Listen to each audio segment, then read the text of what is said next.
வணக்கம் நேயர்களே, நான் உங்கள் ரெஜியா பேசுகிறேன். இது விக்ரமாதித்தன் கதைகள் எபிசோட் 15. சுயநலத்தின் விளைவு. விக்ரமாதித்தர் மீண்டும் மனம் தளராமல் வேதாளத்தை தூக்கி கொண்டு மயானத்தை நோக்கி நடக்கையில், மன்னா, ஆவிகளும் பேய்களும் உலாவும் இந்த பயங்கர வனத்தில் நீ எதற்காக இவ்வாறு அலைந்து திரிகிறாய்? ஏன் உனக்கு இந்த வீண் சிரமம்? எனக்கு இன்னமும் புரியவில்லையே. ஒருவேளை அற்புதமான சக்திகளை பெறுவதற்காக நீ இத்தனை முயற்சிகளை மேற்கொள்கிறாயோ என்று தோன்றுகிறது. கபாலி என்பவனின் கதையை கூறுகிறேன் கேள் என்று கதை சொல்ல தொடங்கியது. மாணிக்கபுரியில் வசித்து வந்த பிரபல வியாபாரி பத்மநாபன் தன் ஒரே மகளான பிரதீஷாவிற்கு திருமணம் செய்து வைக்க தீர்மானித்தான். தன்னுடைய நண்பன் மகனான ஆனந்தனுக்கே தன் மகளை மணமுடிக்கவும் முடிவு செய்தான். ஆனால் திடீரென திருமணத்திற்கு சில தினங்கள் முன் பிரதீஷாவிற்கு ஒரு விசித்திர நோய் ஏற்பட்டது. அவளால் பேசவே முடியாமல் வாயடைத்து போனது. இதனால் பத்மநாபன் துடிதுடித்து போனான். பல ஊர்களில் இருந்து தலை சிறந்த வைத்தியர்களை வரவழைத்து சிகிச்சை செய்தும் எந்தவித பலனும் ஏற்படவில்லை. கடைசியில் ஒரு நாள் தனஞ்சயன் என்ற வைத்தியர் அவளை பரிசோதித்து அவளுடைய நோய் என்னவென்று கண்டுபிடித்தார். உங்கள் மகளின் குரல் வலை நரம்புகள் செயலற்றுவிட்டன. அதனால் அவளால் பேச முடியவில்லை. இந்த நோயை தசமூல எனும் மூலிகையினால் மட்டுமே குணப்படுத்த முடியும். ஆனால் அந்த மூலிகை வங்காள கடலில் உள்ள நாகத்தீவில் மட்டுமே கிடைக்கும். அங்கு செல்வது கடினம் என்றார். வைத்தியர் சொன்னதை கேட்ட ஆனந்தன், வைத்தியரே, நான் பிரதீஷாவிற்காக தசமூல மூலிகை உலகில் எந்த திசையில் இருந்தும் எடுத்து வருவேன். அந்த முயற்சியில் என் உயிரே போனாலும் பரவாயில்லை என்று உணர்ச்சி வசப்பட்டு கூறினான். அவனை பெருமிதத்துடன் பார்த்த தனஞ்சயன், நீ அந்த மூலிகை எப்படியாவது எப்பாடுபட்டாவது எடுத்து வந்தால் அது பிரதீஷாவிற்கு மட்டுமின்றி அதே நோயால் பாதிக்கப்பட்டுள்ள பல நோயாளிகளுக்கும் பலன் கிடைக்கும். நீ தனியாக செல்ல வேண்டாம். உன்னுடன் என் சீடன் சஞ்சய் வருவான். அவனையும் அழைத்து செல் என்றான்.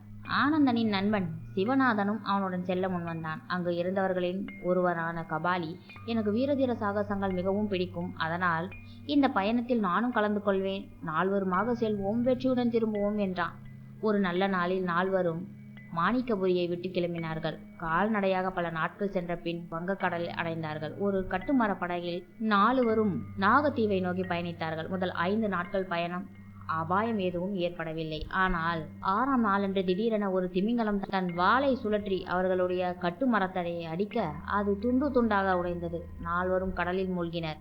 ஆனந்தன் கடலுக்குள் மூழ்கியிருந்த சமயம் அவன் நண்பன் சிவநாதன் உடைந்த படகில் ஒரு துண்டை அவனிடம் தள்ளிவிட்டான். தனக்கு தகுந்த சமயத்தில் உதவி செய்த நண்பனுக்கு நன்றி கூறி திரும்பினான். ஆனால் சிவநாதனை காணவில்லை. மற்ற இருவரும் சற்று தொலைவில் உடைந்த படகு துண்டுகளை பிடித்து கொண்டு மிதப்பது தெரிந்தது. தனக்கு உதவி செய்த நண்பன் மட்டும் காணவில்லை என்பதை கண்டு ஆனந்தன் வருந்தினான். மிதந்து கொண்டே சென்ற மூவரும் கடலில் நடுவில் இருந்து குன்றுகள் சூழ்ந்த ஒரு தீவுக்கு ஒதுங்கினார்கள். அப்போது வானில் ஒரு பறக்கும் தட்டு தெரிந்தது. அந்த பறக்கும் தட்டு அவர்கள் இருக்கும் இடத்திற்கு கீழே இறங்கியது. அதில் மிகவும் வயதான ஒரு கிழவர் உட்கார்ந்திருந்தார். அவரை மிகுந்த ஆச்சரியத்துடன் மூவரும் பார்க்க, அவர், பயப்படாதீர்கள், நானும் உங்களைப் போல மனிதன்தான். வானில் பறக்க வேண்டும் என்பது என் நீண்ட நாள் கனவு. அதற்காக காலமெல்லாம் முயன்று இந்த பறக்கும் தட்டை உருவாக்கினேன். ஐயா, தசமூலம் என்னும் மூலிகையை தேடி நாங்கள் நாகத்தீவிற்கு புறப்பட்டோம். அது எங்கிருக்கிறது என்று தெரியுமா என ஆனந்தன் கேட்டான். இதுதான் நாகத்தீவு. மலையின் மீது வஞ்சி நகர் என்று ஊர் உள்ளது. அங்கு இந்த பறக்கும் தட்டில் தான் செல்ல வேண்டும். உங்களின் யாராவது தன் இளமையை எனக்கு தியாகம் செய்தால் இதை நீங்கள் எடுத்து உபயோகிக்கலாம் என்றார் அந்த கிழவர். உடனே சஞ்சய் தன் இளமையை தியாகம் செய்ய முன் வந்தான். ஆனந்தன் அவனை தடுத்து சஞ்சய் கேட்கவில்லை. உடனே கிழவர் சொல்லிக் கொடுத்த மந்திரத்தை சஞ்சய் உச்சரிக்க அவன் சிறிது நேரத்திலேயே கிழவனாக மாறினான். கிழவர் குமரனாக மாறினார். குமரனான கிழவர் ஆனந்தனிடம் பறக்கும் தட்டை கொடுத்தார். பிறகு ஆனந்தன், கபாலி இருவர் மட்டும் பறக்கும் தட்டில் ஏறி வஞ்சி நகரை சேர்ந்தார்கள். வஞ்சி நகரில் அவர்கள் கண்ட காட்சி அவர்களை திடுக்கிட செய்தது. அந்த ஊரிலுள்ள இளைஞர்கள், இளம்பெண்கள் மிருகங்களின் தலைகளுடனும் மனிதர்களின் உடலுடனும் தென்பட்டனர். கிழவர்கள் கிழவிகளும் மட்டும் முழு மனித வடிவத்தில் இருந்தார்கள். அங்கே யாரை கேட்பது என்று, தசமூலம் மூலிகையை எப்படி தேடுவது என்றும் தெரியாமல் அவர்கள் அலைந்து திரிந்து கடைசியில் ஒரு கிழவியின் குடிசையை அடைந்தார்கள். அந்த கிழவியிடம் தசமூல மூலிகையை பற்றி கேட்டனர். அந்த மூலிகை இளவரசியின் நந்தவனத்தில் இருக்கிறது. ஆனால் அதை உங்களால் பெற முடியாது. இளவரசி இப்போது ஒரு மந்திரவாதியின் பிடியில் தானே சிக்கி இருக்கிறார். யார் அந்த மந்திரவாதி? ஏன் இந்த ஊரில் இளைய வயதினர் விசித்திரமான தோற்றத்துடன் காணப்படுகிறார்கள்? அது பெரிய கதையப்பா. மகாதம்மன் என்ற மந்திரவாதி இளவரசி நந்தினியை அடைய விரும்பினான். ஆனால் இளவரசிக்கு அவனை சிறிதும் பிடிக்கவில்லை. அதனால் கோபம் கொண்ட மந்திரவாதி இந்த ஊரில் உள்ள இளைஞர்களை எல்லாம் மிருக தலைகளுடன் தோன்றுமாறு சபித்து விட்டான். எங்களை போன்ற வயதானவர்களை விட்டுவிட்டான். இளவரசி தன்னை திருமணம் செய்து கொண்டால் அப்போது மட்டுமே சாபத்தை நீக்கிக் கொள்வானாம் என்று கிழவி சொல்லிக் கொண்டிருக்கும் போதே அந்த பக்கமாக மந்திரவாதி சென்று கொண்டிருந்தான். உடனே கபாலி அவன் எதிரில் போய் நின்று, ஏ மந்திரவாதியே, உன் அக்கிரமத்தை ஒடுக்க நான் வந்திருக்கிறேன். மரியாதையாக உன் சாபத்தை திரும்ப பெறு என்று துணிச்சலுடன் கூறினான். யாரடா நீ? நான் மந்திரவாதி மகாதப்பன். என்னிடமா விளையாடுகிறாய்? உன்னை என்ன செய்து விடுகிறேன் என்று இப்போது பார் என்று கோபத்துடன் கூவிக்கொண்டே அவன் தன் மந்திரக்கோலை உயர்த்தினான். உடனே சற்றும் எதிர்பாராத விதமாக கபாலி அவன் மீது பாய்ந்து அவன் மந்திரக்கோலை பிடுங்கி கொண்டான். மந்திரக்கோள் கைமாறியதும் தன் சக்தியை இழந்த மந்திரவாதி தப்பியோட முயலுகையில் அவனை ஆனந்தனும் கபாலியும் பிடித்து கட்டி போட்டார்கள். உடனே செய்தி அறிந்த இளவரசி அங்கு வந்து மந்திரவாதியை சிறையிலிட கட்டளையிட்டார். பிறகு ஆனந்தனையும் கபாலியையும் ராஜமரியாதையுடன் அரண்மனைக்கு அழைத்து சென்று உபச்சாரம் செய்தாள். அவர்கள்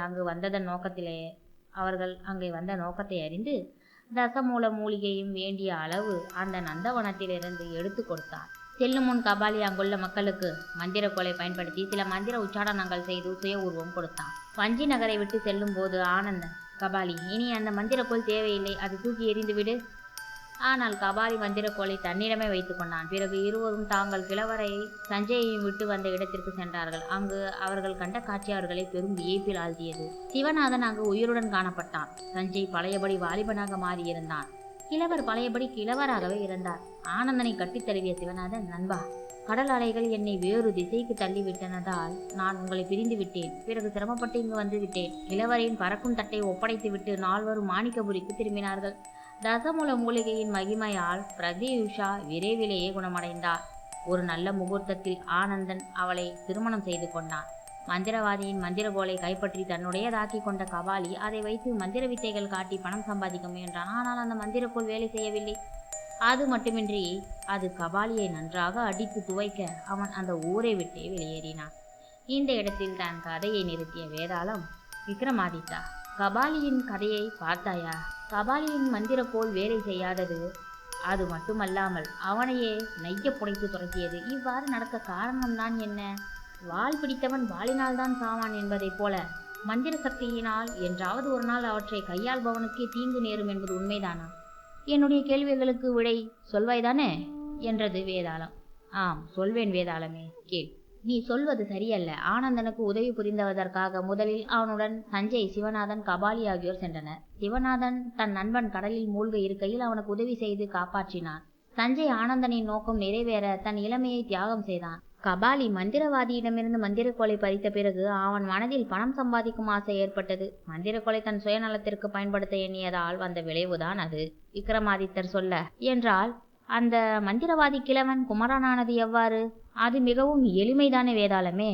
அந்த ஊரில் இருந்த அனைத்து இளைஞர்களும் கிழவர்களாக மாறியிருந்தார்கள் என்று அந்த கிழவி சொன்னதை மறந்து விட்டாயா? எனவே அந்த பறக்கும் தட்டில் வந்த கிழவனும் ஒரு இளைஞனே.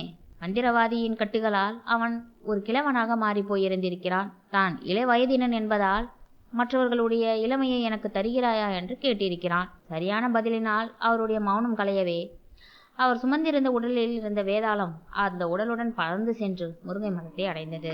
தொடர்ந்திருங்கள் நேயர்களை, இன்னும் பார்ப்போம். வணக்கம்.